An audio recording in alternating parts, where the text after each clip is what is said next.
Okey, yang pertama kita tengok ada istilah. Kita nampak ada istilah ekstremum. Yang pertama, nampak je ekstremum ni, ini maksud dia kita bincang maksimum minimum. Okey, yang lokal ni tak ada apa masalah lah. Yang penting tu ekstremum. Okey, jadi ingat bila sebut je maksimum minimum, ni kita tengok balik. Sebut je maksimum minimum, kita mesti buat dua step ni, yang pertama dan yang kedua.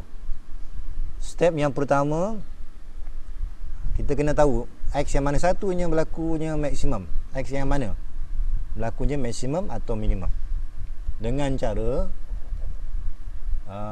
kalau katakan kita bincang dy dx, kita akan ambil samakan dengan kosong. Gunakan syarat yang pertama ni, berapa nilai X dia, itu kemungkinan yang pertama lah. Ataupun mungkin kita akan gunakan syarat undefined. Okey, jadi kita mesti dapatkan nilai X yang kemungkinan berlakunya maksimum minimum melalui dua syarat ni, sama ada pertama ataupun kedua, ataupun kena buat dua-dua sekali. Kemudian step yang kedua, bila dah ada nilai, kita kena test lah yang mana satu maksimum. Katakan kita ada dua nilai, adakah dua-dua tu minimum, adakah dua-dua tu maksimum, ataupun salah satu tu minimum maksimum. Jadi mesti melalui proses, kita kena buat pilihan nak guna kaedah apa, sama ada nak guna first derivative test ataupun second derivative test. Untuk soalan macam ni, soalan exam macam ni, dia tak bagi tahu, jadi terpulang pada kita lah. Okey, nak guna yang mana satu. Yang penting jawapan dia akan dapat lah maksimum minimum. Okey, kemudian kita ingat balik, kalau kita cari nilai X ni dengan menggunakan syarat yang pertama, kalau kita nak cerita pasal istilah, yang ni kalau guna syarat pertama, nama dia adalah stationary number, ataupun kalau kita ada pasangan X dan Y, stationary point. Okey, ini kalau kita bincang istilah. Tapi kalau kita abaikan istilah, nak cari je maksimum minimum, step yang pertama sama ada guna yang pertama ataupun yang kedua, ataupun kena guna dua-dua. Okey, ini saya nak bagi tahu ini istilah. Kalau guna syarat pertama, nama dia adalah stationary point. Nama ni, nilai X ni, X dan Y ni, nama dia stationary point. Tapi kalau okey, kalau kita gunakan dua-dua syarat ni dengan yang ni, maka nilai X tu dipanggil critical point. Katakan kita nak cari nilai X tadi kan, kalau kita gunakan dua-dua syarat ni, nama X tu dia panggil critical point, nama X dan Y tu dia panggil critical point. Ini cuma istilah je. Okey, cuma sebelum ni saya dah bagi tahu, biasanya kita akan gunakan kaedah stationary point ni kalau bila kita differentiate masih dapat polinomial. Ini pun saya dah cerita itu kan. Kalau masih dapat polinomial, maka gunakan stationary point. Maksud dia nak cari X tu dengan cara dy dx. Maksud dia nak cari ni melalui dy dx sama dengan kosong je. Betul. Tapi kalau critical point ni, cara kita nak kenal, bila kita differentiate dapat bentuk fraction. Dapat bentuk fraction. Betul ya? Yang penting istilah dia adalah nampak bentuk fraction. Bila kita differentiate dapat bentuk fraction, sepatutnya kita mesti gunakan, nak cari X ni mesti guna dua-dua ni. Maksud dia, bila critical point ni nampak je fraction, mesti buat dua-dua cara ni untuk dapatkan nilai X. Okey, boleh faham? Ini saya ulang balik ni yang lepas ni. Faham ni? Faham. Okey, bagus. Kita tengok balik soalan. Fokus pada soalan. Okey, jadi sekarang ni bila kita nak cari je find the local extremum, maksud dia disebabkan dia bincang maximum minimum. Okey, saya buat step yang pertama. Okey, step yang pertama ni kita tengok. Cuba kita tengok dia punya dy dx. Dy dx. Ni saya padamlah. Kita dapatkan dulu dy dx ni. Okey, so kita akan ambil I prime x. Okey, untuk dapatkan F prime x ni, dia tak semudah yang biasa ni sebab dia bentuk fraction. maka mesti guna quotient rule.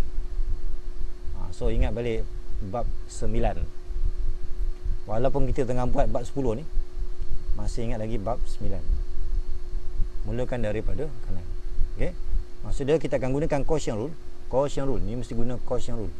Quotient rule. Jadi kita ada silang 4 1 tambah x kuasa 2, kemudian quotient maknanya tolak lah, tolak 4x darab 2x, dan jangan lupa quotient dia mesti ada per salin yang di bawah ni kuasa 2. Itu dia punya formula lah. Ni kalau kita permudahkan ni kalau kita ringkaskan, okey, sepatutnya kita dapat, okey, mana sepatutnya dapat apa? 4 tolak 4 kuasa 2, betul? 4 tolak 4 kuasa 2. Ini saya ringkaskan ni ya. 1 plus x squared all squared. Okey. Maksudnya nanti kita jumlah ni, settlekan yang ni, buka kurungan, expand. Akhirnya nanti kamu akan dapat yang ni. Okey. Okey, jadi sekarang ni kita nampak kita nampak bila kita differentiate, nampak bentuk fraction. Jadi sekarang ni kita kena buat pilihan. Kita nak guna kaedah stationary ke ataupun critical point? Mana satu sesuai? Critical point. Ya, maksud dia terpaksalah kita cari nilai x tu dengan dua cara. Yang pertama kita guna syarat di f prime x samakan dengan kosong. Ini syarat yang pertama. Ini saya guna critical point. Syarat yang pertama. Okey, kita ambil ni 4 minus 4x squared over 1 plus x squared. Okey, samakan dengan kosong. Maka nilai di bawah tu akan hilang lah. Okey, so selesaikan dapat dua nilai. Kemudian syarat yang kedua,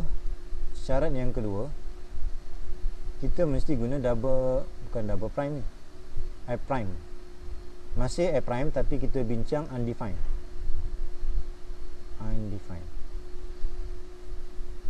Okey, cara kita nak dapatkan A prime ni undefined, kita nampak ada bentuk fraction, kita fokuskan kepada yang bawah ni.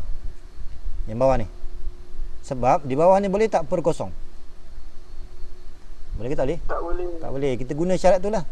A prime undefined when denominator equals to 0. So kita ambil je lah 1 plus x squared all squared equal to 0. Lepas tu bila kuasa 2 bawa ke sana, kosong lagi. Okey, kemudian bila kita selesaikan, x equals to square root of negative 1. Tak ada jawapan dah kan? Ini tak ada jawapan, no solution. Okey, jadi kaedah dia memang kena buat dua-dua. Tapi bila saya buat kaedah kedua ni, tak ada penyelesaian. Kecuali kalau dia ada 1 tolak x kuasa 2. Itu ada jawapan lah. Okey. Jadi sekarang ni kekal lah, kita akan gunakan dua nilai ni. Okey, jadi step yang kedua, ini tadi step yang pertama. Step yang kedua, kita nak test. Okey, untuk yang test ni, kamu pilihlah nak guna yang mana. Kalau kita tengok first derivative pun dah bentuk kompleks sangat, saya cadangkan mesti guna first derivative. Okey. Sebab kita tak payah differentiate lagi. Okey, keperluan dia kita mesti ada nilai x dan time salin balik 4 minus 4x squared over 1 plus x squared. Okey, berdasarkan yang di situ, maka kita buatlah table first derivative test. Nilai x kita ada dua, nanti 1 dan 1.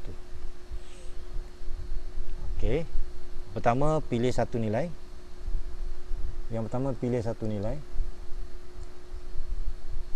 Yang kedua ganti dalam f prime. Okey, kalian tengoklah. Kita pilih satu nombor kurang daripada negatif 1. Kita boleh ambil negatif 2, kita boleh ambil kosong, kita boleh ambil 2. Pilih nilai yang mudah lah. Ambil nilai ni ganti dalam first derivative. Yang ni tu ya. Yang ni. Okey, ni kalau nak mudah ni, kamu guna calculator. Gunakan alpha. Kalau tidak nanti banyak kita nak kira ni. Okey. So gunalah kalkulator. Cuba kamu guna kalkulator tu, guna alfa. Yang pertama positif ke negatif?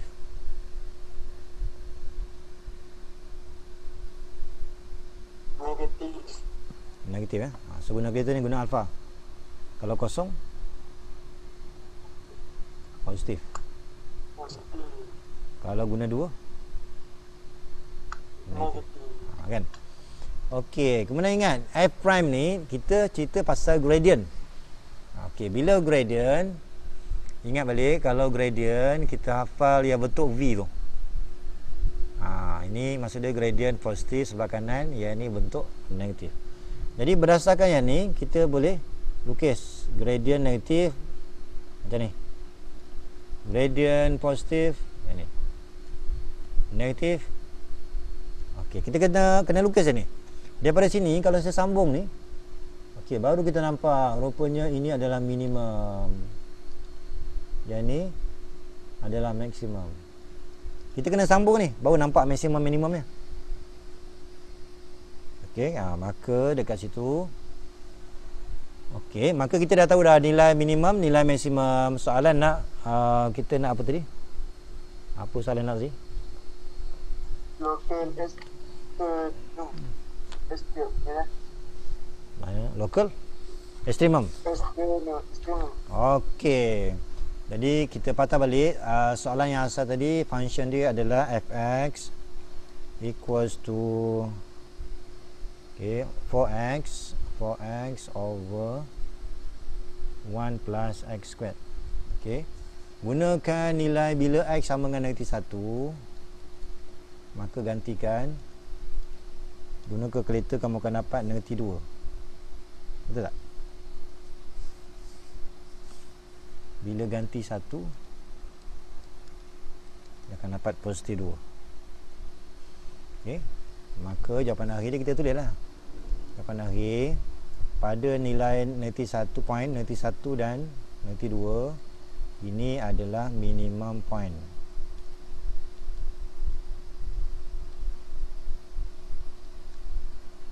Titik yang kedua 1 dan 2, ini adalah untuk maximum point. Okey, macam itulah. Okey, ini contoh soalan. Dalam exam nanti dia bentuk umum je. Dia tak bagi tahu kita nak guna kaedah first derivative ataupun second derivative. Okey, sekarang ni soalan nombor 7. Kalau kita tengok soalan nombor 7, ni semua keratan ni kita nak buat satu kotak. Okey, selonnya saya lukislah kotak. Bentuk rectangle kan. Ni dia panggil keyboard lah ni, keyboard. Yes.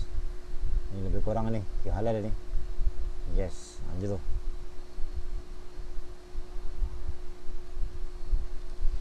Okey, sebenarnya kita akan bina kotak, tapi dia punya base dia yang ni lah. Okey. Boleh ke? Yang ni dia punya base dia. Yes. Ini dia punya base dia. Untuk kat sini base dia. Base dia. Boleh? Okey, kemudian ni kalau saya labelkan ni. Okey, yang sini X, maka panjang semua ni 25 ni. Ni panjang 25. Maka saya boleh tulis dekat sini 25. Nampak? 25 tolak 2x. Betul tak? 25 tolak 2x. Betul. Yes, saya boleh labelkan ini 25 tolak 2x. Settle. Kemudian kita perlukan sisi yang ni. Saya perlukan sisi yang ni. Yang ni kena hati-hati ni. Ini panjang semua ni, panjang semua 40. Jadi saya boleh guna ni 40. Kan? 40, tapi kalau kita tengok ada kiri kanan ni, kiri kanan ni, kita boleh tolak dengan 2x. Boleh ke?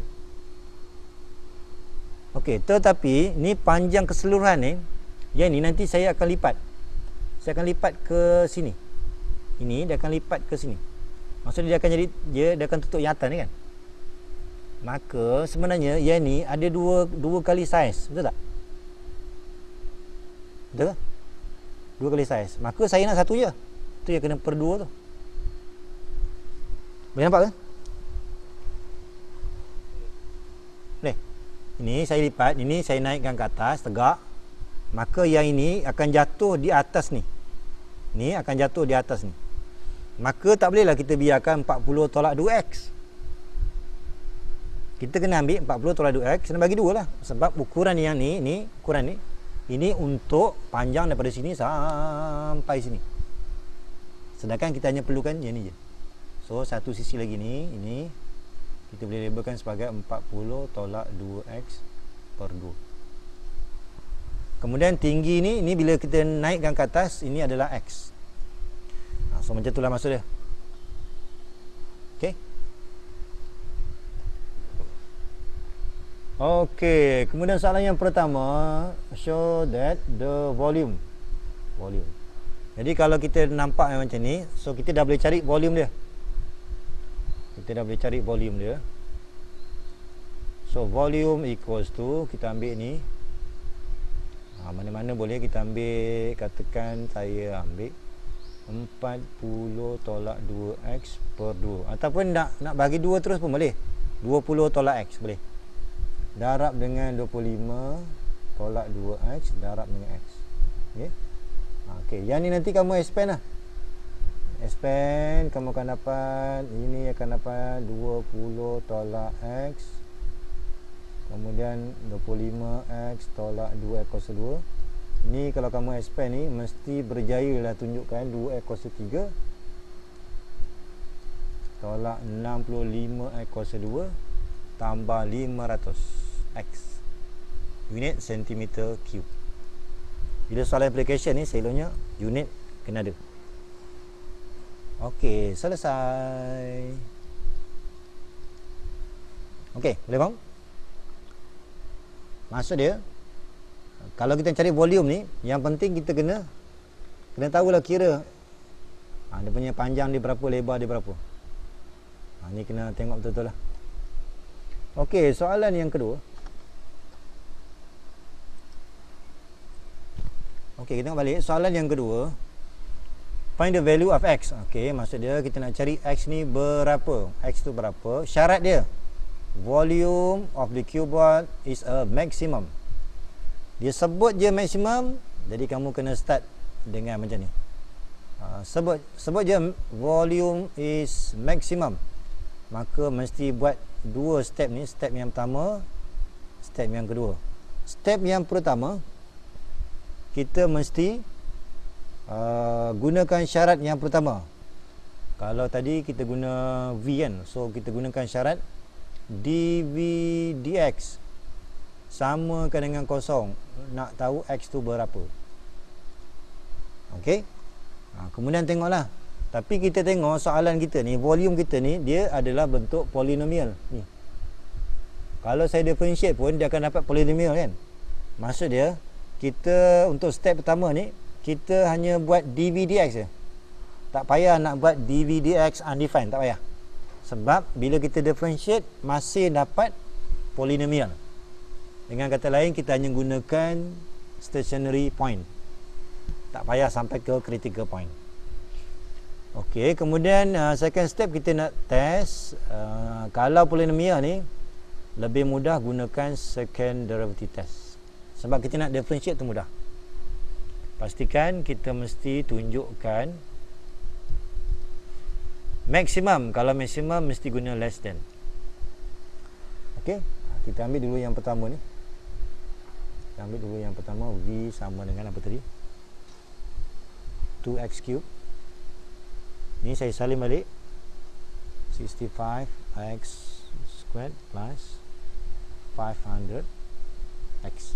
Ni asal. Saya differentiate ni. dV dx. So dapatlah 6x kuasa 2 tolak 130x tambah 500. Ini kalau kita differentiate. Bila kita nak tahu nilai x, saya guna syarat. Okey, jadi yang pertama ni saya guna syarat dV dx samakan dengan kosong. maka dapatlah 6x kuasa 2 tolak 130x tambah 500 samakan dengan kosong. Okey, yang ni nanti kamu terus guna kalkulator. Sebab ni kuadratik ni mudah. So gunalah kalkulator. Okey, cuba guna kalkulator berapa dapat tu?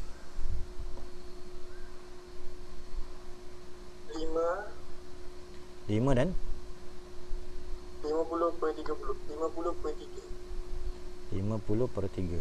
5. Yes. Ya, betul-betul.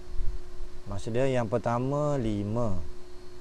Yang kedua 50 per 3. Ini terus guna kalkulator je lah. Tak payah tunjukkan detail. Okey, maka kemungkinan maksimum minimum berlaku di sini. Tapi soalan nak volume maksimum. Okay, jadi kita akan pilih mana yang maksimum. Okey, jadi step yang kedua ni. Okey, kita nak test tapi saya gunakan second derivative test. So saya differentiate kali yang kedua. Ini differentiate kali kedua. So 12x tolak 130. Okey, kita uji satu persatu. Bila x sama dengan 5, second derivative 5, 60. Dapat negatif kan? Negatif 70. Okey, sama tak? Negatif 70 kan? Sama. Okey, cuba kita ambil pula. Ini kalau negatif ni maksudnya less than 0. Maksimum ke minimum? Maksimum. Yes. Jangan baca lebih kecil ni minimum. Kita uji nilai yang kedua. Bila x sama dengan 50 per 3. So second derivative. Okey, gunakan kalkulator berapa ni? 70. Positif 70. 70. Okey, 70 lebih besar. Apa pula maksimum? Sepatutnya minimum lah. Minimum. Okey, maka yang ni kita reject lah. Sebab soalan nak maksimum. Volume is maximum. Okey. Okey, jadi kita gunakan nilai 5 lah. So jawapan dia kita mesti ambil nilai 5. Jadi kita patah balik kepada formula volume. Volume kita asalnya adalah okey, soalan apa? Soalan apa? Find the value of x. Cari value of x. Oh, okey. Kalau nak cari volume. Okey, so kita tulis je lah. X equals to 5 for volume maximum. Dah, macam tu je. Okey, itu soalan yang kedua. Soalan B. Soalan B. Okey, kemudian find the maximum volume. Sebenarnya kalau dalam exam ni, bila ada soalan yang ketiga ni, biasanya dia mesti guna yang sebelum volume kita ni. Formula dia tadi lah 2x kuasa 3 tolak 65x kuasa 2 tambah 500 x. Okey, kita gantilah. When x equal to 5, maka v ni gantilah. Nanti kamu akan dapat berapa? Satu sentimeter kuasa 3. Betul tak? Okey, sekarang ni kita tengok gabungan dua bentuk. Yang pertama hemisphere, tapi ada dua lah. Okey, dua ni gabungan 1, 2. Kemudian dicantumkan dengan silinder ni, yang ni lah silinder. The total volume of the solid 12.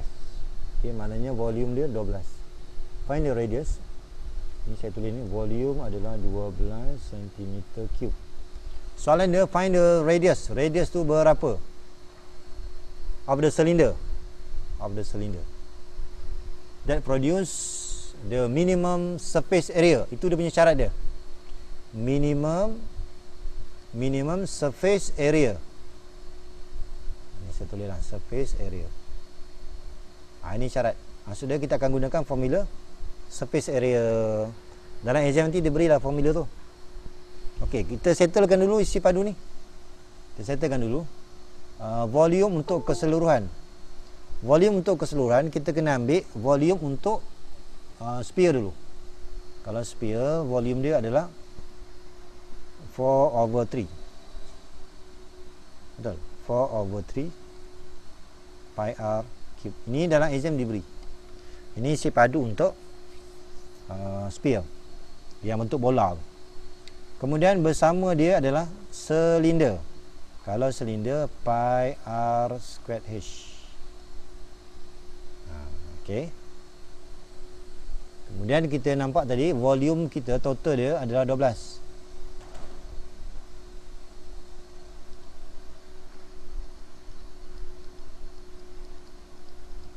Okey, kemudian kamu proses ni, proses. Kamu jadikan H ni sebagai tajuk. Okey, ini nanti kamu fikir-fikirkanlah. So dapat akhirnya pi r kuasa 2 tolak 4r/3. Okey. Ini bawa ke sana. Itu jadikan ni sebagai tajuk. So yang ni bawa sini. So akan dapat H sama dengan 12 per pi r squared minus 4r/3. Okey, jadi kita dah dapatlah kita punya H. Kita patah balik. Kita sebenarnya nak cari R. Kita nak cari R.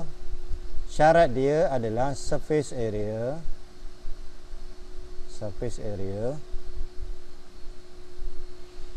minimum. Okey. Jadi kita ingatlah balik. Kalau surface area untuk silinder. Kalau untuk silinder pi r, kalau silinder 2 pi r h. 2 pi r h. Kalau silinder tambah dengan 2 luas bulatan. Ini dalam exam diberi ni formula. Jadi space area kita akan ambil area yang melengkung tu. Silinder tu kalau kita tegak kan, yang melengkung tu. Itu formula dia adalah 2 pi r h. Kemudian campur dengan circle atas dan bawah. Itu dia digunakan tambah 2 pi r squared. Ini formula yang asal lah. Kemudian formula untuk surface area sphere itu adalah 4/3 4 pi, bukan 4 pi, 4 pi lah, bukan 4 pi, 4 pi r, jangan 4 pi pula, 4 pi r squared. Ini formula untuk surface area sphere. Okey, kemudian hati-hatilah, walaupun formula dah macam ni, tetapi kita tengok bentuk. Okey, jadi surface area, space area, kita ambil bentuk silinder. Tapi kita punya bentuk silinder yang circle tu kan, yang circle tu dia tertutup. Dia tak ada yang terbuka. Jadi kita jangan ambil semua formula ni. Kita ambil 2 pi r h je. Yang ni tak boleh sebab silinder tu yang bulatan tu dah tertutup. So tak payah ambil. Okey, tambah dengan sphere kita adalah 4 pi r squared. Okey. So yang di belakang ni kita tak ambil sebab bulatan tu tertutup. Boleh faham ni? Boleh. Okey. Tak faham tanya ni. Okey, kemudian seloknya bila kita nak buat ni jangan bercampur R dan H ni. Jadi yang H ni tukar. Ganti yang kita dapat ni.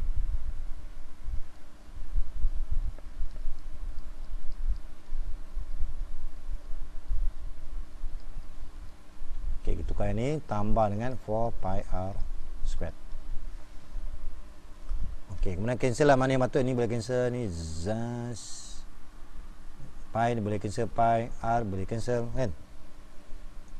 Nanti kamu akan dapat. Okey, mana ni? So kita akan dapat ni, saya ringkaskan. Akhir sekali dapatlah 24/r plus 4/3 pi r squared. Ni sepatutnya. Okey. Ni dah dapat darab semua ni. Dapat yang tu. Okey, nanti kamu cek balik. Okey, kemudian soalan dia sebut surface area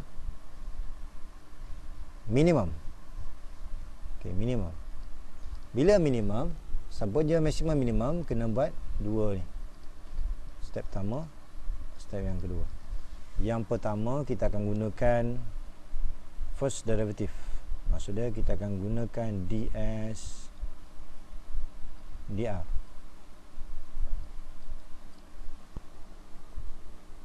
ds dr samakan dengan kosong. Yang kedua kita akan gunakan second derivative. Second derivative. Kalau minimum maksudnya pastikan mesti lebih besar. Okey. Jadi saya akan ambil ni. Ni kita salin balik. Maka S sama dengan 24 per R. Sebenarnya per R ni nak buat naik atas. Tambah dengan 4/3.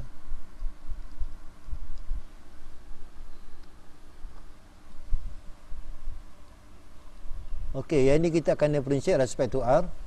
Turunkan kuasa negatif 24. Kuasa yang baru negatif 2. Tambah dengan turunkan kuasa. Dapatlah 8/3 pi R. Okey, itu yang kita dapat.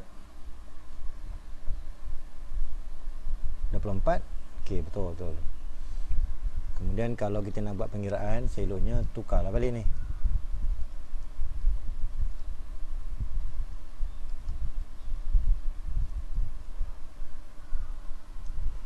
Okey, macam tu. Okey, gunakan syarat ds dr kosong. Okey, bila dr ds dr kosong. Ambil ni.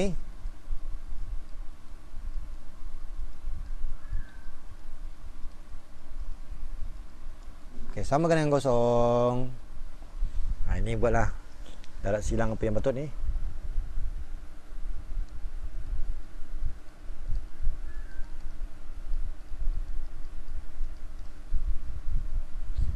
Okey, akhirnya nanti kamu akan dapat R. Ni kalau selesai ni.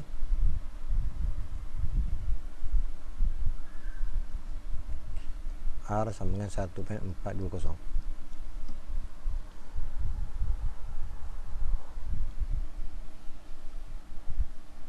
Okey, negatif 72. Okey, betul lah. Ni, okey, nanti kamu cek lah. Yang pi ni guna kalkulator lah. Jangan ambil 22/7. Jangan ambil 3.142. Kalkulator dah ada, tekan je. Ya, so dapat ni. Jadi yang ni R ni kemungkinan dia akan menghasilkan minimum kemungkinan. Jadi kita kena sah lah dengan cara second derivative.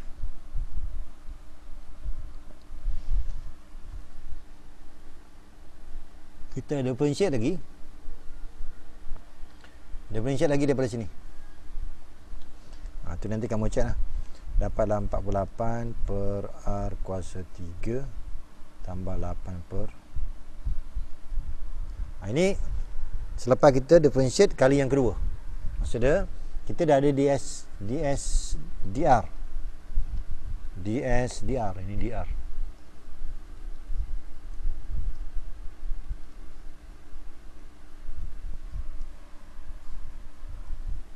Okey, gantikan nilai R sama dengan 1.420. Gantikan. Kita tengok second derivative ni positif ke negatif. Okey, ni kalau kamu ganti nanti ya. Kamu cek nanti. Jawapan dia 25/4. Disebabkan dia lebih besar, maka memang sah minimum.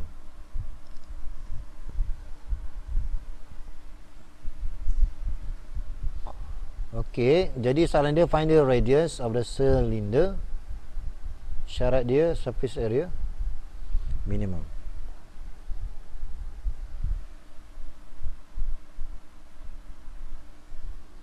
Okey, boleh sekarang ni? Boleh. Boleh ya? Boleh. Okey, bagus. Kemudian kita patah balik kepada kita punya function S tadi. Kalau ikutkan kita punya S 24 per R tolak tambah 8/3 by R. Gantikan R tu dengan 1.420. Ni kamu ganti je lah ni. Saya bagi je jawapan.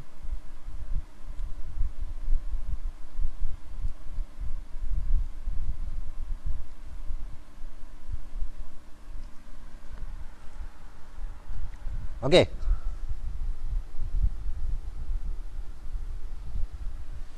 Boleh tak? Okey, macam tu lah. Sir, Ha, kalau ni pakai first derivative test pun boleh kan? boleh. So, bila soalan tak sebut, Boleh. boleh.